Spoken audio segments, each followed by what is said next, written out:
आपण या ठिकाणी भीमा कोरेगाव या ठिकाणी आहोत आणि 208वा शौर्य दिन या ठिकाणी साजरा करत आहोत। लाखोच्या संख्येने भीम अनुयायी या ठिकाणी जमलेले आहेत। हा जरा हे खाली घ्या ना, म्हणजे स्तंभ येईल। तर या ठिकाणी काळूरामजी चौधरी आणि त्यांच्या कन्या संघमित्रा या ठिकाणी अभिवादनासाठी आलेले आहेत। आपण पाहिलं की बारामती हा पवारांचा बालेकिल्ला मानला जात होता, परंतु तो बालेकिल्ला तुम्ही सहज उद्ध्वस्त केला।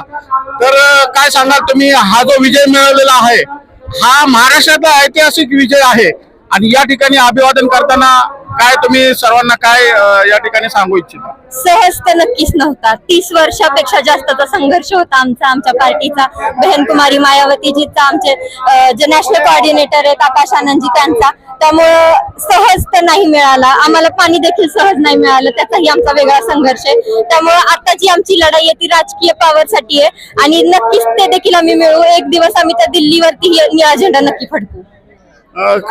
काळूरामजी काय सांगाल, या ठिकाणी जे बारामती आहे त्या बारामतीला तुम्ही सुरुंग लावण्याचं काम केलेलं आहे, तर हा सुरुंग कुठपर्यंत हा स्फोट होईल काय वाटतं? अभिवादन करताना कशा प्रकारे तुमच्या प्रतिक्रिया आहेत? बहन जी प्रधानमंत्री होतील तिथपर्यंत सुरुंग आता खोदून ठेवलाय।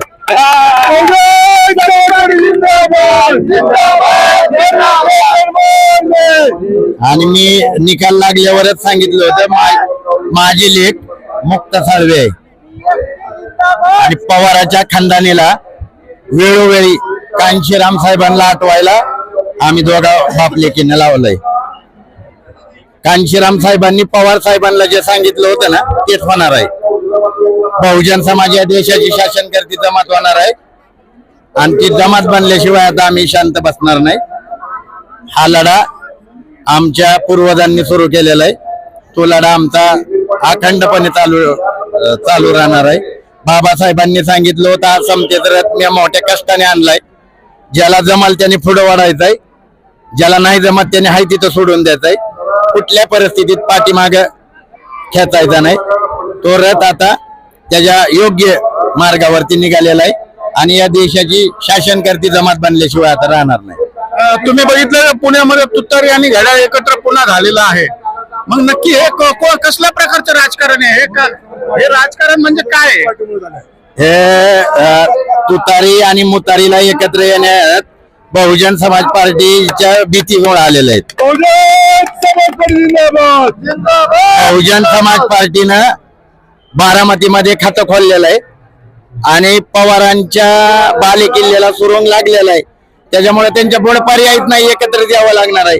आणि ते होते कधी वेगळे, ते एकाच बापाच्या अवलाद आहे, एक मावशीचा आहे आणि एक सवतीचा आहे, ते दोन्ही एकच आहेत आणि त्यांना उघड एक करण्यास माझी ही लेख कारणीभूत आहे। इधर तुम्ही बरेच वर्ष म्हणत होता की महार वतनाच्या जमिनी इतर जमिनी लाटत आहेत, ते आता सिद्ध झालेलं आहे।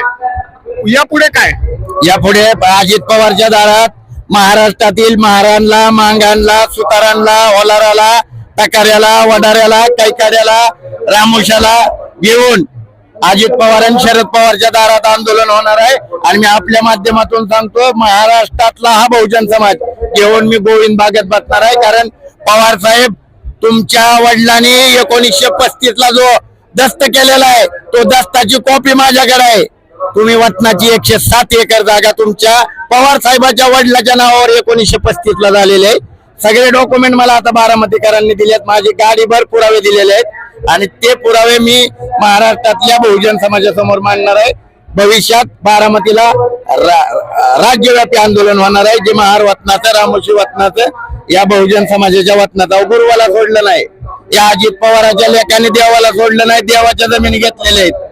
500 रुपयात कोरेगाव पार्क केलं ना, 500 रुपयात, आणि मग महार वतनाच्या जागा लाटायची ही खानदानी सवय आहे पवारांना, ती सवय मोडीत काढण्यासाठी मी आपल्या माध्यमातून महाराष्ट्रातील बहुजन समाजाला आवाहन करतो, येणाऱ्या काळात आपल्याला बारामतीत राज्यव्यापी आंदोलन करायचं आहे। सगळ्या पवार कुटुंबांनी अडाणीचं यावेळेस स्वागत केलेलं आपण बघितलेलं आहे।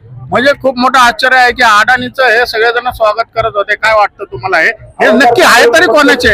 हे जनतेचे आहे का अडाणीचे आहेत? त्या अडाणीचेच आहे. अडाणीने सांगितलंय की माझ्या आईचा नवरा शरद पवार आहे म्हणून. त्यांनी सांगितलंय ना, आमच्या जमिनी घेऊन अदानीला दिल्यात ना. एअरपोर्ट आमच्या जागेवर आहे महाराजांच्या. इथं बस स्टँड तुम्ही म्हणताय एअरपोर्ट सारखं बनवलंय, महाराजांच्या जागेत आहे, माझ्या आजीच्या जागेत आहे. आणि आमच्या जागा तुम्ही लाटलेल्या आहेत. आणि त्या लाटलेल्या जागा बहीण मायावतीजींनी मला सांगितलंय तू आंदोलन खडा कर, कैसे नाही देते देखते व हम जगा. ती जागा जी आहे त्या सगळ्यांना, रामोशांना, टाकऱ्याला, वड्राला, कैकाड्याला, घिसाड्याला सगळ्यांना परत मिळणार आहेत. महाराजांच्या जागेवरती ज्यांनी लुटलेल्या आहेत त्या सगळ्यांच्या जागा परत घेणार आहे. पण त्याच्यासाठी या बहुजन समाज पार्टीच्या पाठीमागं उभं राहायचंय आणि बहीण कुमारी मायावतीजीचा हात बळकट करायच्यात, आकाश आनंद साहेबांचा हात बळकट करायच्यात. महानगरपालिकेच्या निवडणुकीमध्ये काय तुमचं कशा प्रकारे भूमिका आहे? काय काय ते महानगरपालिकेला दाखवतो. महानगरपालिकेत बी रिझल्ट आहे आणि मी येणारी झेडपीन पंचायत समितीत परत रिझल्ट आणतोय. बाबासाहेबाचा हत्ती मी मनोवाद्यांच्या छताडावर परत एकदा नाचवणार आहे. धन्यवाद, खूप खूप शुभेच्छा तुम्हाला पण, खूप खूप शुभेच्छा. पुढे नाही